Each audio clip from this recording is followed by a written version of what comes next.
হতাশা, একাকিত্ব এবং দুশ্চিন্তা থেকে মুক্তির জন্য কোরআন ও সুন্নাহর আলোকে কি ধরনের মানসিক ও আমলগত প্রস্তুতি নেওয়া উচিত?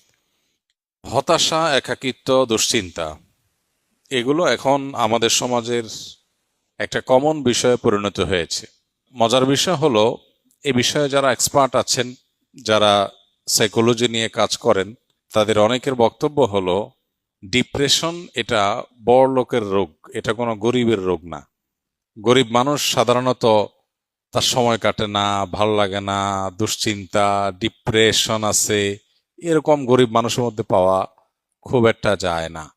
তার হয়তো অসুখের কষ্ট আছে, অন্য কোনো পেরেশানি আছে, ধার দেনার পেরেশানি আছে, তার হয়তো রিজিক নিয়ে পেরেশানি আছে, কিন্তু কোনো কারণ ছাড়া ডিপ্রেশন, সময় কাটে না, ভালো লাগে না কিছু, একাকিত্ব, নিঃসঙ্গ, এই জাতীয় ডিপ্রেশন যেটা, এটা সাধারণত বড়লোকি রোগ।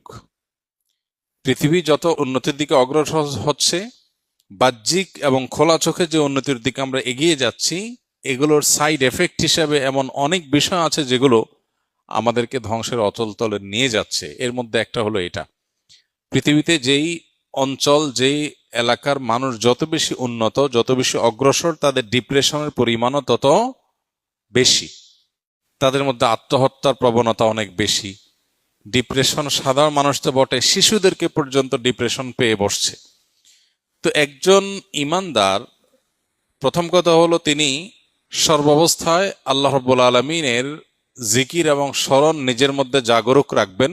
এটা হলো দুশ্চিন্তা মুক্তির সবচেয়ে বড় এবং প্রধান উপায়। আল্লাহ বলেছেন, আলা বিযিক্রিল্লাহি তাতমাইন্নুল কুলুব।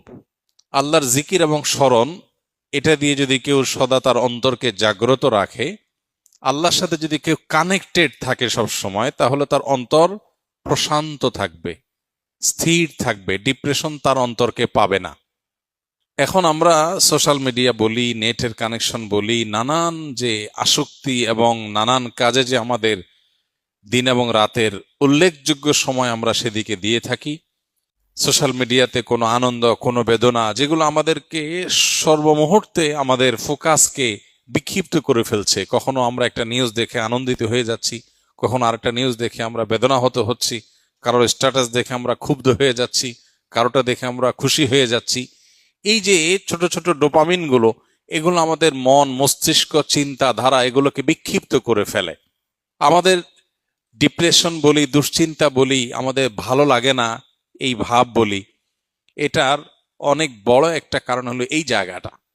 এর বিপরীতে একজন ইমানদার যখন আল্লাহকে স্মরণ করে, আল্লাহ স্মরণকে পরিপূর্ণভাবে নিজের মধ্যে জাগ্রত রাখে, সে ব্যক্তিকে আল্লাহ তাআলা অন্তরকে প্রশান্তি দিয়ে পরিপূর্ণ করে দেন। সাহাবা ইকরাম রিদওয়ানুল্লাহ তাআলা আজমাইন, তারা ছিলেন সবচেয়ে বড় রোল মডেল এই আইটেমের।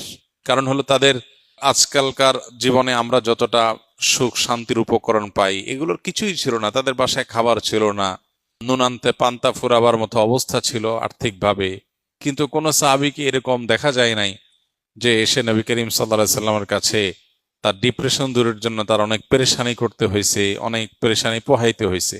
কারণ আল্লাহর স্মরণ দিয়ে তাদের অন্তর পরিপূর্ণ ছিল। এই জন্য আল্লাহর সাথে যদি কারোর অন্তরের কানেকশনটা সবসময় সে ধরে রাখে, 5 ওয়াক্ত নামাজ 5 বার কানেক্টেড হওয়ার উপায়, সকাল সন্ধ্যার দোয়া জিকির আরো 2 বার কানেক্টেড হওয়ার উপায়, ঘুমানোর সময় অনেকগুলো দোয়া জিকির, এগুলো আরো বিশেষ কানেকশনের উপায়। এর বাইরে চলতে ফিরতে, উঠতে বসতে, বাজারে যেতে, বাজার থেকে আসতে, খেতে, খাওয়ার শেষে, খাওয়ার মাঝখানে, ঘুম ভেঙে গেলে, ঘুমাতে গেলে, ঘুম থেকে ওঠার পর, ওয়াশরুমে যেতে গেলে, বাসায় ঢুকতে গেলে, বাসা থেকে বের হওয়ার সময়, যে কোনো ভালো কাজ শুরু করার সময়, সারাক্ষণ আল্লাহ স্মরণ দিয়ে আমাদের জীবনটাকে অত্যন্ত ব্যস্ত করে রাখা হয়েছে আমাদের প্রশান্তির প্রয়োজনে। আমরা সেখান থেকে সরে গেছি, ডিপ্রেশন আমাদেরকে পেয়ে বসেছে। এটা হলো প্রধান কারণ। তাহলে আল্লাহর জিকির এবং স্মরণ, এটা হলো সবচেয়ে বড় উপায়। এবং ডোপামিন এবং এ জাতীয় বিক্ষিপ্ত করে ফেলার মতো, ফোকাস নষ্ট করার মতো, মন মেজাজকে বিক্ষিপ্ত করে ফেলার মতো বিষয়গুলো থেকে সরে আসা, এটা হলো ডিপ্রেশন থেকে বাঁচার অন্যতম প্রধান করণীয়। এরপরে যে করণীয়, সেটা হলো নবী করিম সাল্লাল্লাহু আলাইহি সাল্লাম বেশ কিছু দোয়া তিনি সবসময় আল্লাহর কাছে নিবেদন করতেন। এর মধ্যে একটা হলো, আল্লাহুম্মা ইন্নী আউযু বিকা মিনাল হাম্মি ওয়াল হাযান ওয়া আউযু বিকা মিনাল আজজি ওয়াল কাসাল। আল্লাহ, আপনার কাছে দুশ্চিন্তা এবং পেরেশানি থেকে পানাহ চাই, মুক্তি চাই। এই যে দোয়া নবীজি করেছেন, এই দোয়াটা বেশি বেশি করা যেতে পারে। আল্লাহুম্মা ইন্নী আউযু বিকা মিনাল হাম্মি ওয়াল হুযান। আল্লাহ, আপনার কাছ থেকে পেরেশানি এবং দুশ্চিন্তা থেকে আমি পানা চাই, মুক্তি চাই। একদম নবীজি সাল্লাল্লাহু আলাইহি ওয়াসাল্লামের ভাষায় আমরা এই দোয়াটা আল্লাহর কাছে বেশি বেশি নিবেদন করতে পারি। তৃতীয়ত, দরুদ এবং ইস্তেগফার, এই দুটি আমল প্রসঙ্গে হাদিসে স্পষ্ট আমাদেরকে জানানো হয়েছে যে এই দুটি আমল বান্দার পেরেশানি দূরের ক্ষেত্রে সহায়ক ভূমিকা রাখে। যে ব্যক্তি ইস্তেগফারকে তার জন্য অবধারিত করে ফেলে, ইস্তেগফার যে ব্যক্তি নিয়মিত করতে থাকে, আল্লাহ তাআলা যে কোনো পেরেশানি থেকে মুক্তির পথ তার জন্য বের করে দেন। সেজন্য এই আমলগুলো আমরা বিশেষভাবে আল্লাহ তাআলার কাছে নিবেদন করতে পারি। আল্লাহ তাআলা আমাদেরকে দুশ্চিন্তা এবং পেরেশানি থেকে মুক্ত হওয়ার তৌফিক দান করুন। মনের আশা পূরণ হওয়ার কোনো দোয়া আছে কিনা, থাকলে কি আল্লাহ তাআলার কাছে যে বিষয়ে আপনি ভালো কিছু আশা করেন সেটার জন্য আল্লাহ তাআলার কাছে দোয়া করবেন। দোয়া কবুলের জায়গাগুলো জুমার দিন আসরের পর, ভোর রাত তাহাজ্জুদের সময়, 5 ওয়াক্ত নামাজের পর, বৃষ্টির সময়, এই সময়গুলো দোয়া কবুল হয়। দোয়া কবুল আরো বেশ কিছু সময় আছে, উপলক্ষ আছে, এগুলো তো আল্লাহর কাছে দোয়া করবেন। আর আল্লাহর কাছে যখন নিজের মনের ভালো চাওয়াকে পূরণ করার জন্য কমন কিছু দোয়া আছে। আল্লাহুম্মা ইন্নী আসআলুকা মিনাল খাইরি কুল্লি আজিলিহি ওয়া আজিলিহি।